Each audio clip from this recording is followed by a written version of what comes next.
Okay, so welcome back, Dad. Good to see you. Thank you, my dear Jackie. I appreciate this so much. And Good.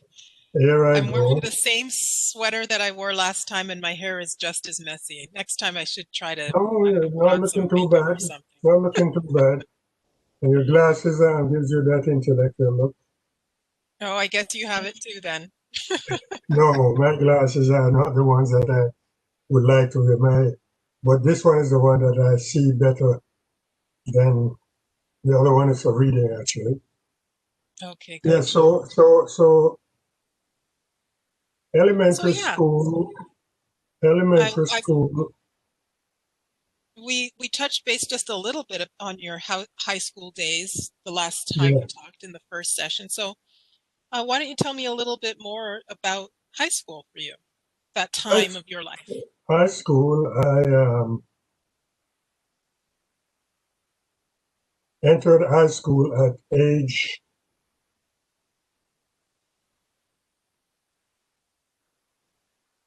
gosh, must have been 11, 12. Age 12, you had to take an entrance exam to go to the high school at the time.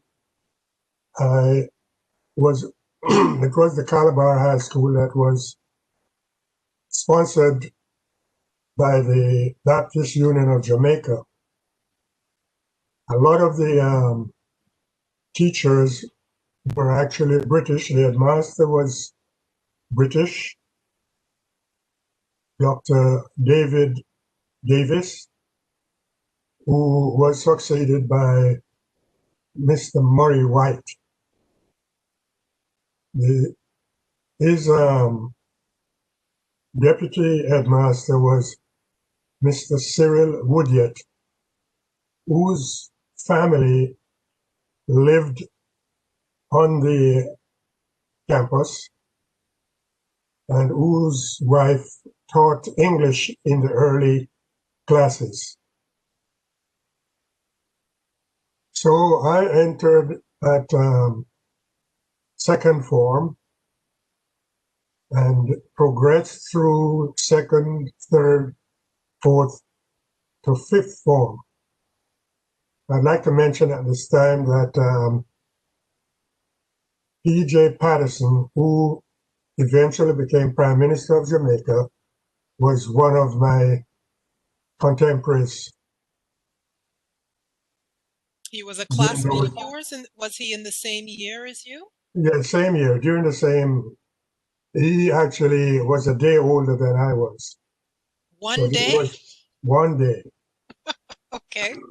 older, which I discovered later on. So my um, success at Calabar was less than I hoped and less than pleased my parents. But I do remember working hard in the second year. Was it the second? Second year, which would have been in third form, and moving from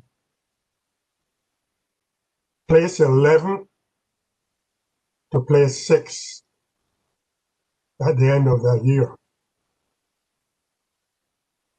And I had done some work, and it was pleased my mother, but did not please my father because he thought the only place to succeed was to be top. Anyway, in fourth form, I did average. I can't remember my place. It was a larger form, amalgamated with older boys who joined our third form. And then fourth to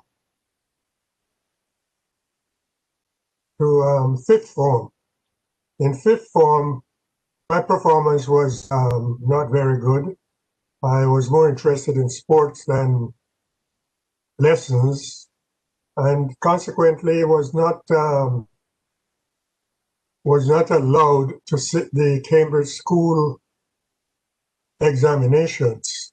those days, the exams came from London, the University of Cambridge, and to be considered a successful high school achievement was the Cambridge School Certificate. So a decision was made by my father on the advice from a friend of my mother's that there was a good private high school, which was Buxton College. So my father decided that I should transfer to that school with my brother Hector. Oh, you did mention about that school last week, I did. but you did not mention that Uncle Hector also transferred Yes, with you. he transferred as well. Anyway, I did knuckle down a bit and I managed to pass my Cambridge School Certificate in that year. And Is that what we call O levels? that's what we call O levels.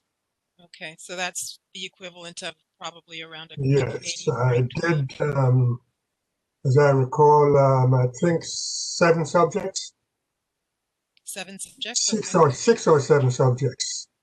I would have to go over the list. And we did not really have results until sometime around March the following year. We took the exams in December, and we did not usually get results from England until sometime in March. So you took the exams during the middle of the school year? No, in December. Isn't December the middle of the school year? December was, in those days, the end of the school year. Oh, so we have a school year that starts in September and ends Yeah. in June. No, When that did your, wasn't. It was a case where it started in January and ended in December. really? I'd never heard that before. Okay. Yes.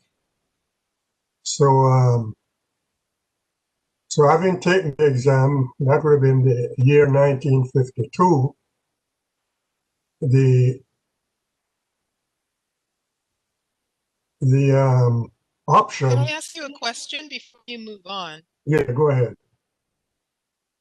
If you had a school year that started in January and went through to December, did you still get time off in the summer? You know, students here in Yes, Canada yes, get a we got 2 month summer break in high school we got 8 weeks off off in the summer, in the summer, and we came but you back. didn't change grades.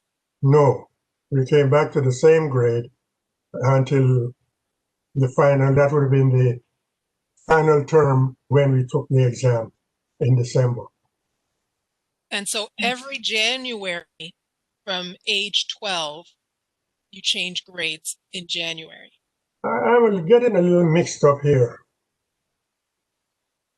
I'm getting a little mixed up because the truth of the matter is, I recall the end of the year exams, the results would come during the summer. So I don't know, I can't understand what but there was an adjustment made to take the exam in December. Yeah, so it sounds like the school year did run from September through to June, but that when you're doing your O levels, there was some kind of shift in the timing. Yes, there's a shift because to adjust to the English because these exams were marked in England. Yes.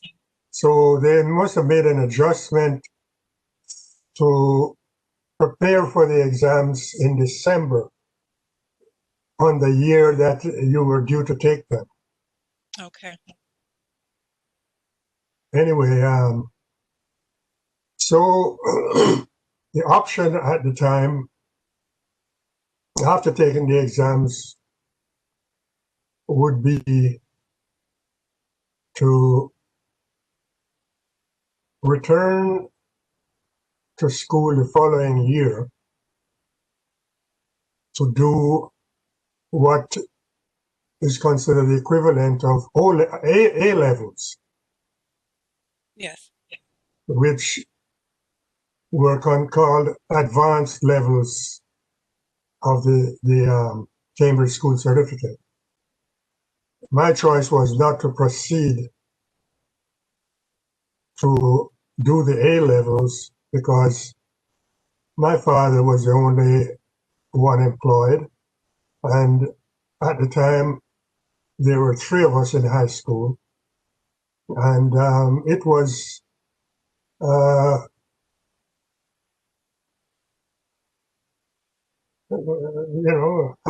additional expense. I can't come up with the right word. Anyway, With your I other siblings, did any of your other siblings do their A levels? yes, my Which sister, ones? who was ahead of me, did was doing the A levels. When I was doing the ordinary levels, she was in the first year of the A levels. So That was she had that and a was brother that that yeah, was Aunt Dar, Dar, Aunt Dar. yes. And she did go on to pass and do the A levels.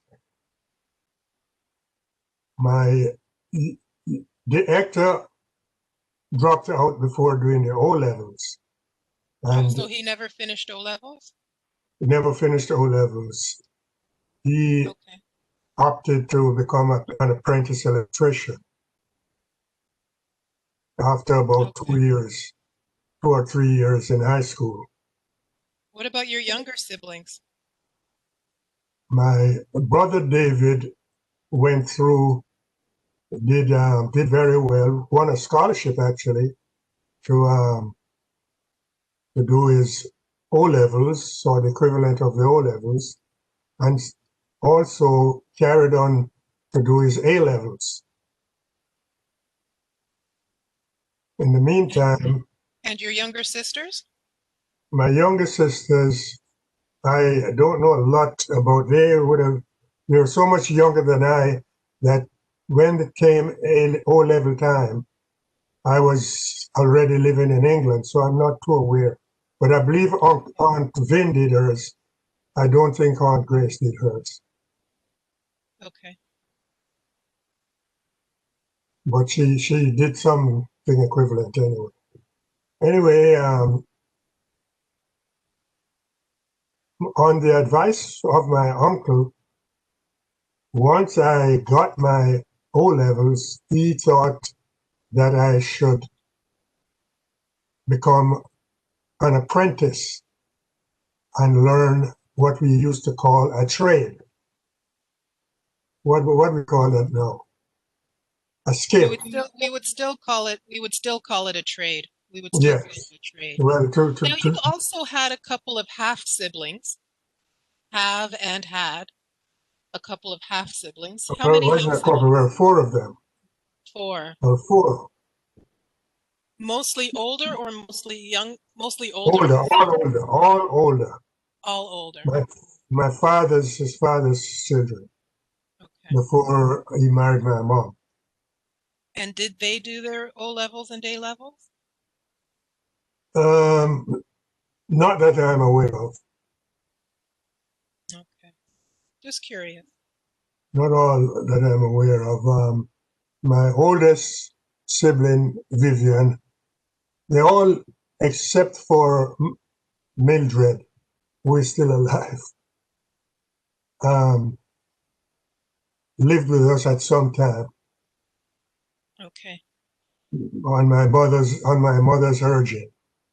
She thought that it was a right thing to do, so they came. But unfortunately, they were not successful at school, and consequently did not stay very long. Okay. Well, that was a wonderful positive thing on your mother's part to Yes, yes, invite them to it's come. You know, something, sounds similar to something. mom. Mom, Yes, you know, yes, inviting, you know, Horace. Horace to come. Yes. So anyway, once I finished the exam in December, in January, after some negotiation with my father, I started an apprenticeship with R.A. Silvera. And now that I'm doing this, I actually checked the Jamaica directory, and R.A. Silvera still exists. Oh, Now, I'm sure Mr. Silvera has left us by now because he would have been an engineer who had studied, come back, started his own contracting business. Anyway, he I was a started. Jamaican man? He was Jamaican of I would have to say Jewish background. Oh, okay. Yes, Silvera. yes. Silvera, is that like a Portuguese Jewish name? Could be Portuguese. A lot of them were there at the time. But I remember him. He was can't estimate what his age would have been. But now I look back, he would have been maybe in his 30s or a little older. But anyway, And you would have been about 18? I would have been about 18. He could have Okay. been maybe. But I So if he's remember him. around, he would be in his late 90s. Yes, Okay. yes. If he's still around. Anyway, negotiation with my father, who would have preferred if I chose to go to a white collar job, which was something parents preferred at the time as a sign of advancement.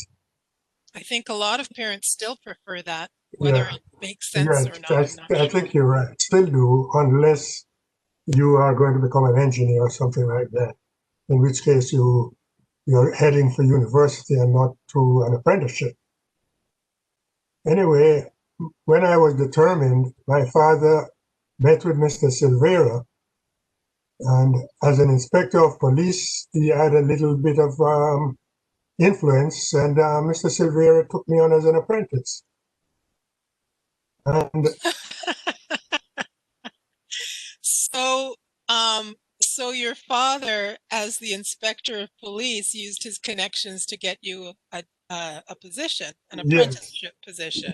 even though because I was somewhat determined to follow Uncle Gersh, who had quite an influence on me until he died. Anyway, I started and I enjoyed it, I must say. But then results came and I passed. And I was a bit of a celebrity among all the fellows because I would have been the only one who had seen a Cambridge certificate.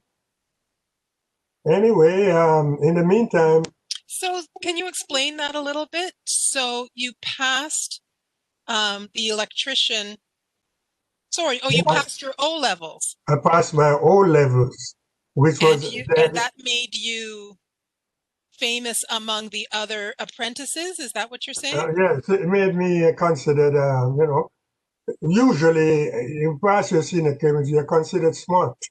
Okay, gotcha. As a matter of So fact, what are you that's the doing with reason. them? Yeah, Is what they're asking. yeah, Here, but Mr. Smarty Pants. my uncle Uncle Gersh had quite an influence on me. I'd like to say that having passed my senior Cambridge too was one of the attractions for your mother.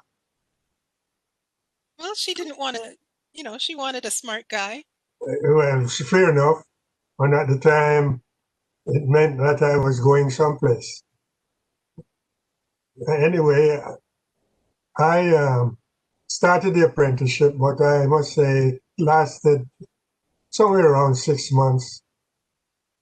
I learned what I had to learn. I became a favorite with some of the trades guys, the full tradesmen, and who would take me with them. I remember, I can't imagine what happened to this tradesman. His name was Wilson. We called him Willow. And I became a favorite of his. So he would take me, and we all had a little a pickup truck. All the tradesmen had a pickup, and I would be riding with him, and he would take me on this. They did contracts like the hospitals, elevators, and all that sort of thing. And I remember actually going to what we call the line in, the maternity hospital, and hearing all the mothers through moaning and groaning. We'd go there to So service, they and were then they were in labor and they were in pain, and here in so you were labor, the yes, labor. yes. But Okay, got it. we were servicing the elevators and whatever else needed to be serviced. Also went to the tuberculosis sanatorium. And oh gosh, in those days, tuberculosis was very negative. If you had tuberculosis, you were persona non grata. You know, people avoided you because tuberculosis was Contagious, wasn't it? very contagious. Yet I went to the tuberculosis sanatorium with Willow, and we did all the servicing. And then he came out, picked up a sugar cane out of the back of the truck, sat down and peeled it and ate it. Oh my goodness. And me wouldn't I would have nothing. This guy, I'm telling you, I really wish I knew what happened to him. Oh yeah, he just That peeled was it, you know. taking a risk. Yeah, I can't remember. Wilson was his last name, and he was what we would call a Browning, a light complexion, Light skinned, light, medium, black mom, medium. Okay. a little higher than mom. I Anyway, don't I know if remember. I'm familiar with all of the distinctions. I I thought know Browning they meant had them light there, skinned. all there, Jackie. And So, well, I'll say this about the tuberculosis sanatorium. Thank goodness for vaccinations. Most of the people in the world alive today are here out of the benefit of vaccinations. yeah, well, So I got it in it high has made school. a huge difference in the course of humanity. That's my little Yeah, 2 cents. it was natural for us to get vaccinations for smallpox as a baby. And we had tests for tuberculosis, and we would get some sort of injection for that as well. We didn't bother too much about it. There's polio came along, and all of those there. But somehow, once it didn't affect your family, you just got on. But you'd know people who suffered, and you'd see them around. Measles was not a dangerous thing at the time. That was almost chickenpox and measles were almost annual arrivals. Anyway, I had chicken what? pox as a child. Yeah, I don't really hear much about it these days, but I had chicken pox as a yeah. child. I remember Rosemary having a bad case of chickenpox, and Angela it never bothered Angela. I also had the mumps as a Oh child. yes, she had mumps as well. Yes, well, you know something about it. Anyway, those were then at the time were not life threatening, but they came and went. So I must say that having left the apprenticeship, I went to work for the government in a clerical capacity. All that happened was after passing the exam, my friend who would like him to be mentioned, his name was Ernest Owens, and at high school he got this name. What do you call the name? Not a pet name, but A nickname? a nickname of Chirpy. Oh, now you're talking about Chirpy. Now I certainly heard Chirpy. that name. Yes, Chirpy. became my best friend at high school, and it continued after we passed our exams. Well, he got an offer of two jobs after we passed, and he said, "Do you want to take one?" And I said, "Sure." They were temporary jobs. So I left the apprenticeship because there's a difference of quite a bit. I was getting 12 shillings a week as an apprentice, and I was getting the equivalent of 70 shillings as a From clerk. 12 to From 70, so 12 from to 70 shillings, yes. So £3, 17 or 17? 70, 70, Wow. So you went from 1-2 to 7-0. 70, which it was That's at a the time huge jump. was £3, which would have been 60 shillings plus 10. A pound was 20 shillings, A and I pound was was 20 getting shillings. £3 10. £3 And 10 shillings. how many pennies in a pound at the time? There were 12 pennies in a shilling and 12 pennies in a shilling. 20 shillings in a pound. I got it. There are four farthings in a penny. Yes. And we also had a halfpenny coin. A halfpenny. A halfpenny, yeah. Yeah. Okay, so there it was. I then went to work at the medical department as a temporary clerk on a temporary basis, and then I moved on to the labor department again as a temporary clerk, and was laid off and ended up working at the marketing department where my father found a job again because he was inspector of police and he had some connections there. You were using your connections all over the Yeah, place. well, Your that's connections how it got you, was. That's how it was, Jackie. you got your Anyway, connections got you your apprenticeship. Your yeah, connection to your best friend got you temporary job, and then your yes. dad's connections got you your first I office guarantee you full-time exactly job. that it's the same way now. Connections. That's how it was. Anyway, yes, I went to the labor department. From the labor department, I went to the marketing department with my father's assistance and connections. And I was not happy there because the older men were tended to be drinkers and that sort of thing. So I ran into one of my schoolmates, and he told me there was a vacancy at the police department in the clerical branch. So I moved there, and I started as a temporary clerk and ended up being appointed permanently. Okay. Okay, so I So was you there. started as a temporary contract, Yes, and well, it they wasn't a liked your work, contract. and You're so just they a hired temporary you on. clerk.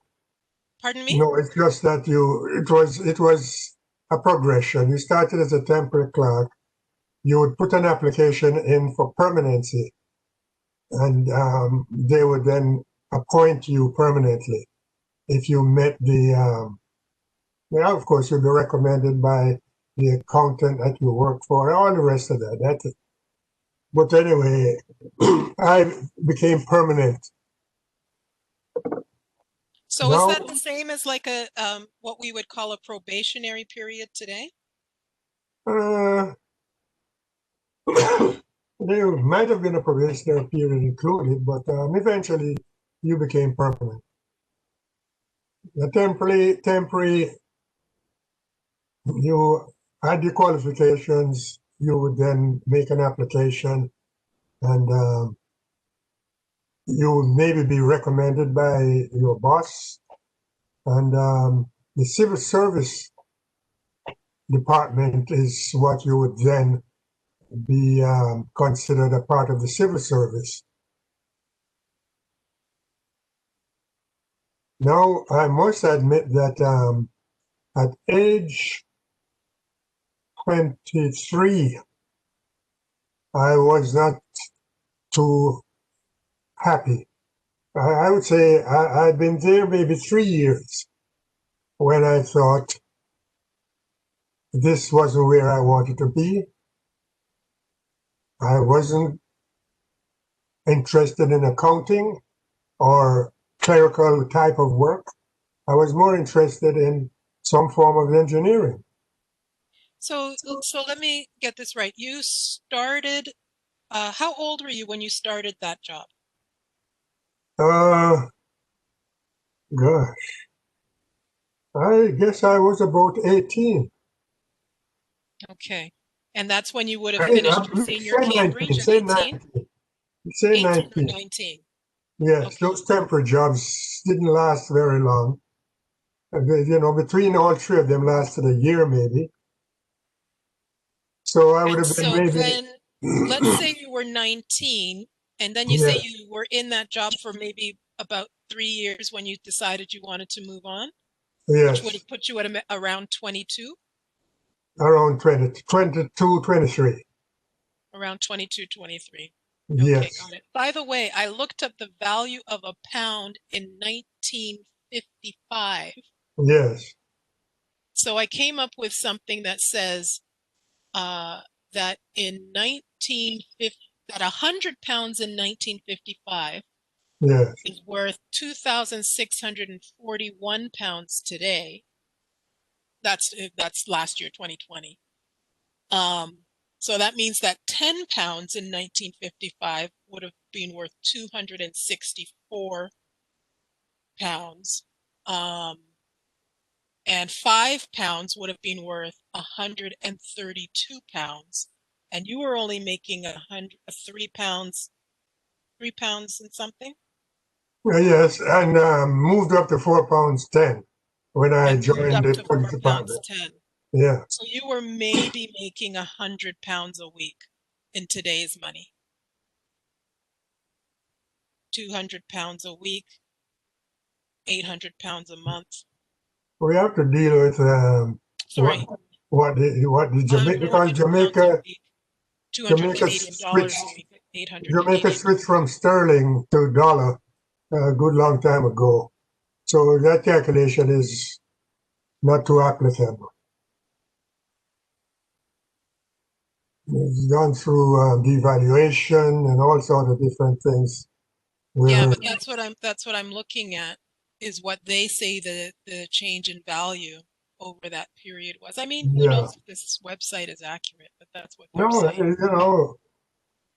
you know, there was a time when the Jamaican dollar was a little higher than the US dollar when they changed from sterling to the dollar system. But it's been eroded ever since, so that today, 1 US dollar is about 140 something Jamaican dollars. Yes, but we're talking about the time before Jamaican had its own currency. Did Jamaica have its own currency when you were working? No, it was pretty much the English pound. Right. So using the Although there British. might have been a difference, but the Jamaican pound was the equivalent of the English pound. Oh, there was a Jamaican pound. I never knew Yes, that. oh yes, there was a Jamaican pound And it was just tied to the value of the British tied pound. to the value of the British pound. Yes. I never knew that. I literally thought you were actually using British pounds. No, no, it would be printed up, whatever. I'd have to look back. I wasn't too familiar with the money system at the time. I didn't care as long as I could get what I got and spend what I spent. Got you. I was just trying to get a sense of the buying power of your job at the time. Sure. Where was I now? Okay. So I'm what, so 19? you're yeah, so no, you're around 22, I'm 23. around You've been in the 22, job for 23. 3 years and you're thinking you want to do something else. Yes. So I resigned from that job, having had an opportunity to join a friend who got a contract, a plumbing contract at Mona Heights. You can put Mona Heights in because it still exists. And Mona Heights is what? Was housing development. In Kingston? Yeah, here it says neighborhood in Kingston, Jamaica. Yes, it would have Okay. been. Does that mean anything? Is it an affluent area? Is there something important It about was it? right where the university, close to where the University of the West Indies was established. That might have had some influence because there was a university as well as a university hospital, and a lot of the doctors and whatever lived in Mona Heights, and university professors and whatever. But Okay. this was the very first housing development in the island, and it was developed by the Matalan group. There Okay. were a group of Jews, Matalan, Matalan. They're still around down there, family of developers. And my friend, his name was Bonnie Aarons, Aarons, A-A-R Ons. errands. Okay. Yeah, capital A, small a, Arons. Yeah. Yeah. Was, Aaron, like the first name Aaron. yeah, yeah, but it was a surname. Yes. And I didn't want to mention, and he got this contract. He he got a plumbing contract.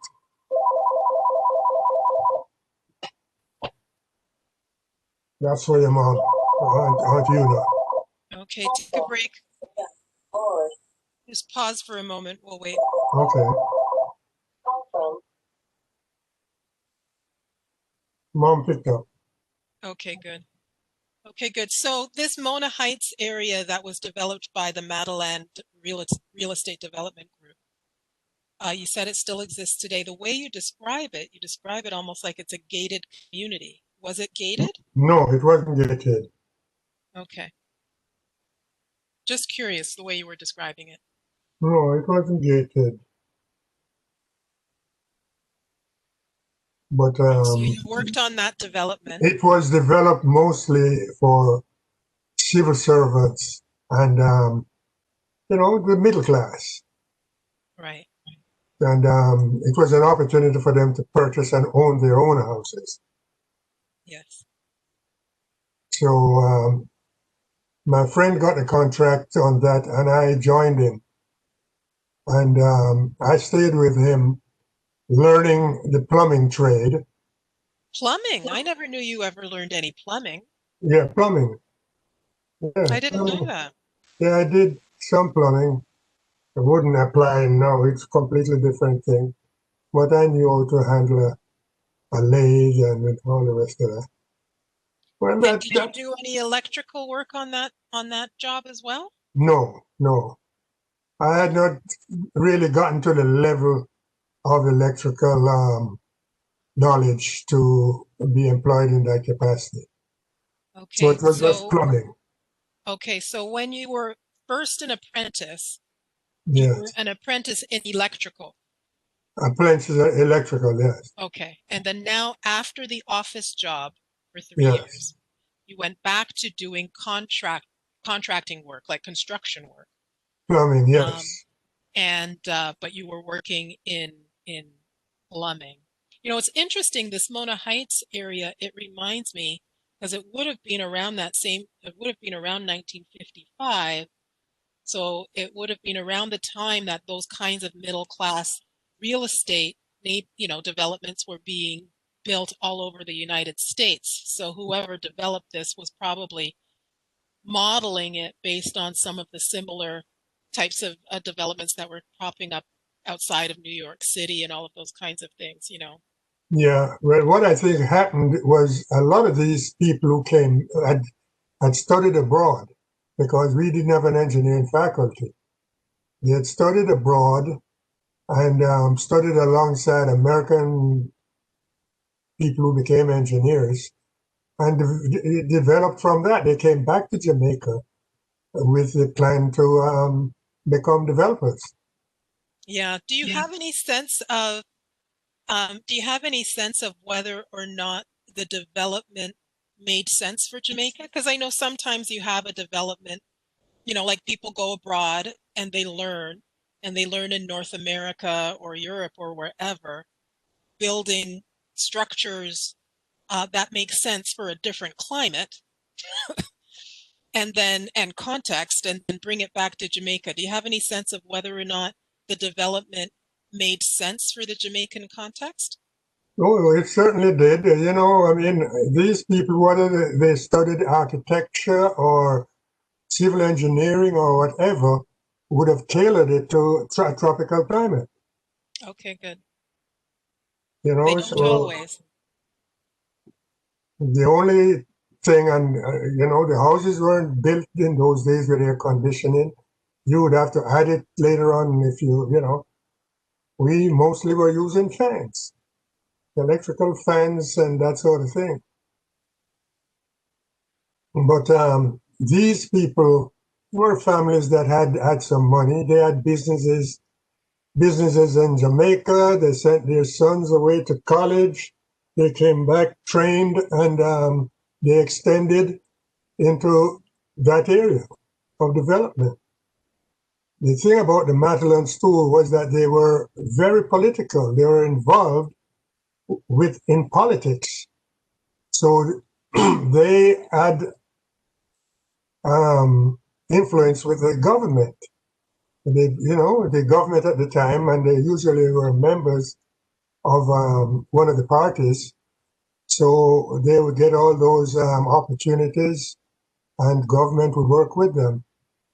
Yeah, But hmm? it's not unusual for real estate developers to be political because Right, they're wanting to position themselves for business opportunities. and to I get mean, you hear about approvals. it here all the time, right? Yeah, to get approvals. I mean, your guy has to go into the house and get approval for you to start doing that sort of thing. But anyway, I stayed until that project was finished, and we were then awaiting a similar project to start soon after, but it was not happening. So good old George goes back to the civil service. And they were ready to welcome you back? No, I'll tell you what happened. As a matter of fact, this gentleman that I'm still in touch with, he was my boss when I left the civil service. And he was a senior in the department when I left. And in the meantime, he'd been promoted and transferred to the post office. And here am I heard he was at the post office in a fairly, you know, influential capacity. So I called him.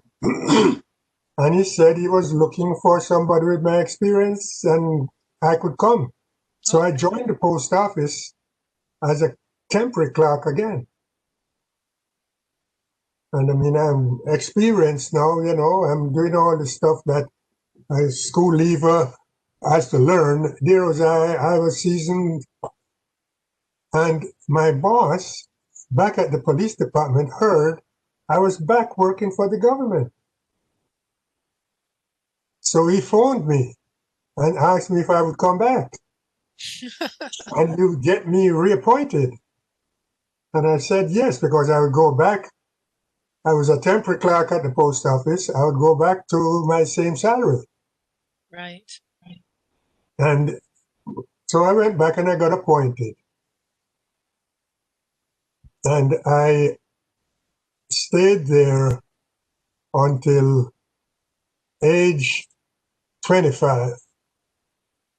Okay, so now we're talking about 2 years later.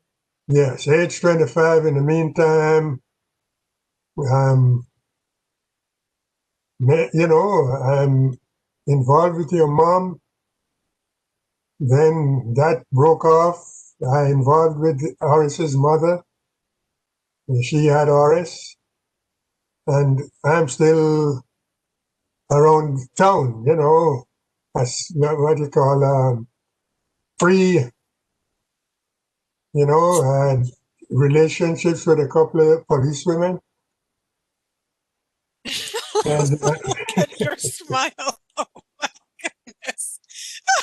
you know why Jackie had a smile? You know why I smiled? Oh It my goodness. was a bit of a. If you look at my pictures at the time, when I look back at those pictures, it was not bad looking. And I just looked up one of my girlfriends. I used to have a picture, and mom tore all the pictures out. My brother David, who picked up photography on my encouragement, um, used to started doing photography, and he started an album for me, especially just before I left. If you see some of those pictures in the album, was because he would take these pictures that I got from these girls and put them in an album, and he gave it to me on my when I left Jamaica. But Wow. yeah, later on I'll tell you what happened to those pictures. But Okay. yeah, anyway, the quick about it is there's not a lot to say more than that. Those are the jobs that I had. I did do some night school. I'd like to mention the fact that I also became good friends with Mr. Marks, Donald Marks, and we went to night school for a little bit. He stayed on and finished, and I dropped out because he wanted to become, and he eventually became a commissioned land surveyor. Oh, a land surveyor. Okay. Yes, he became a commissioned land surveyor. A what land And surveyor? commissioned. Commissioned. Okay. Yes, Land you had to be surveyor. commissioned. Like my cousin Winston was a commissioned land surveyor as well, Uncle Gershie's son. And when you say commissioned land surveyor, do you mean um, like an independent land surveyor as opposed to one that worked for the No, no, government? it's certified. It means he was approved by the government. Oh, okay, certified. Okay, got it. Yes, he was approved because he had done all the he gotten all the qualifications. They did a lot of field work and things like that. Eventually, they had to take the exam, and usually a lot of them actually ended up having their own, their own businesses, which Mr. Marks did and did very well. So did my cousin Winston, Uncle Gershie's son. In the meantime, I was still hoping to somehow raise the funds to go to university to become an engineer. But I wasn't very good at saving, so that money wasn't coming. At the time, I had applied to Howard University and to Acadia University in Newfoundland. And I had been advised by Acadia that if I'm coming, I would have to be prepared to pay my full year's school fees at the beginning. Because if I was planning to work during the summers, they did not have many jobs then. So, it's the people who could afford for their parents to pay were the ones who would go, Yeah. you know. And Howard, I mean, Uncle Calvin went to Howard. I think I remember that. I wouldn't have remembered that, but now Yes, that you he say went it, to Howard University. You check Howard, Howard was a popular black university at the time. it still is a popular Equivalent, still, historically yes, black university. historically black. That's where what's her name, got her law degree, the vice president elect. Oh, I didn't know that. Yes, yes, that's where she got her law degree. And then she went further on later on. Anyway, Okay. So I think we can wrap up here for the day, Dad. we can wrap up now? Yeah, I think so. Okay. We covered a lot. Well, leave it there. I'm just about to join the Air Force. Yes. So we can When we we can next start time, back next up with time that. I'm leaving Jamaica, and on the recommendation of a schoolmate, I'll tell you that story then. So we can wrap up now if you like. Yeah, let's wrap up now. Okay. So make a note where we start the next time. I'll make a note as well. Okay, good. This was good, Jackie. Good. Yes, we covered a lot. We covered a lot. Yes. Yes, this was good. So now we have a lot to cover when I get back. This thing's going to take a while. I have to It cover the is. Air It is. We Force. have lots of sessions. We're not running out of sessions. Yeah, I got to cover the Air Force. First, training, the loss of my brother, David, Yes, there's two, lots to cover. two different We have courses, plenty of time. We have my plenty of time. promotions, my training, going to Germany, my travels to Italy, my decision to leave the Air Force and come to Canada. Then when we come to Canada, the There's a lot to cover. Yeah, lots. we're not in any rush. No, We have no. lots of sessions. There are Yeah, many Tuesdays in a year. okay. In the meantime, you can polish up whatever you've had. So, okay, so I'm going to stop the recording now. Okay, Okay, stop recording. Okay, so, and cut. cut. Okay, so